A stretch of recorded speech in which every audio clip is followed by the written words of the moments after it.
নমস্কার, নিউজ ভ্যানগার্ডের পর্দায় আপনাদের প্রত্যেককে স্বাগত। আপনাদের সঙ্গে এই মুহূর্তে আমি রয়েছি শতাব্দী। নজর রাখবো আজকের গুরুত্বপূর্ণ খবরাখবরে।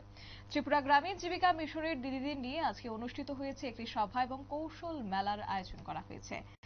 বিশেষ করে দেখা গেছে এই মেলা টেপানিয়া ব্লকের অন্তর্গত নতুন দিশা CLF এর উদ্যোগে ধজনগর কমিউনিটি হলে একটি কৌশল মেলার অনুষ্ঠিত হয়েছে এবং এই মেলায় উদ্বোধক হিসেবে উপস্থিত ছিলেন টেপানিয়া ব্লকের ভিডিও দিব্যাশ্রী দাশগুপ্ত, একই সঙ্গে নতুন দিশা CLF এর সভাপতি পিঙ্কি রায় মণ্ডল এবং টেপানিয়া ব্লকের প্রোগ্রাম ম্যানেজার বাপুন দাস। তাছাড়া বিভিন্ন এজেন্ট থেকে আগত হয়েছে আজকে প্রতিনিধিরা। কি রয়েছে বক্তব্য শুনুন।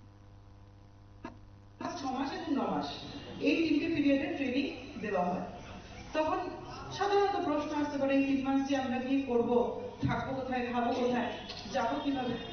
এইসবের চিন্তা কিন্তু আমাদের মাননীয় প্রধানমন্ত্রী শ্রী নরেন্দ্র মোদীজি প্রথমেই শুরুতেই করে নিয়েছিলেন। উনি এই প্রকল্পটা এভাবেই বানিয়েছেন যাতে এটাতে যুবক যুবতীদের কোনো রকম অসুবিধা না হয়, ওদের পরিবারের কোনো অসুবিধা না হয়। যে কারণে এই প্রকল্পটি কিন্তু প্রশিক্ষণ সম্পূর্ণ বিনামূল্যে দিচ্ছে। তোমরা গিয়ে থাকবে, তোমাদের খাওয়া দাওয়া সেটা আগরতলায় হোক কিংবা ত্রিপুরার বাইরে কোথাও হোক, সেটা কিন্তু সম্পূর্ণ বিনামূল্যে। তোমরা শুধু যাবে, প্রশিক্ষণটা নেবে এবং তারপর তোমরা ওই ট্রেড অনুযায়ী কোথায় তোমাদের প্লেসমেন্ট দেওয়া যায় সেটা করা হবে, ডিসাইড করা হবে।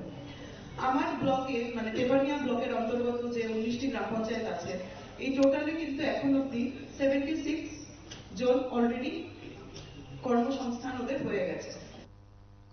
আপনারা শুনেন তাদের বক্তব্য এবং মূলত CLF এর উদ্যোগেই আজকে এই সাধারণ সভা এবং কৌশল মেলার আয়োজন, যেখানে দিদিদেরকে কিভাবে স্বনির্ভর করা যায় সেই বার্তা আজকে তিনি তুলে ধরেছেন। একই সঙ্গে দীনদয়াল উপাধ্যায় কৌশল মেলার মাধ্যমে বেকার যুবক যুবতীদের প্রশিক্ষণ এবং কাজের সুযোগ দেওয়ার জন্য এদিনের এই শিবির এবং কার্যত এদিন বিভিন্ন CLF উদ্যোগে দিদিদের উপস্থিতি ছিল লক্ষণীয় এবং দিদিরা কিভাবে স্বাবলম্বী হয়ে রোজগারের হাত বাড়ানো যায় সেটাই ছিল আজকের এই সাধারণ সভা এবং কার্যত কৌশল মেলার মূল লক্ষ্য।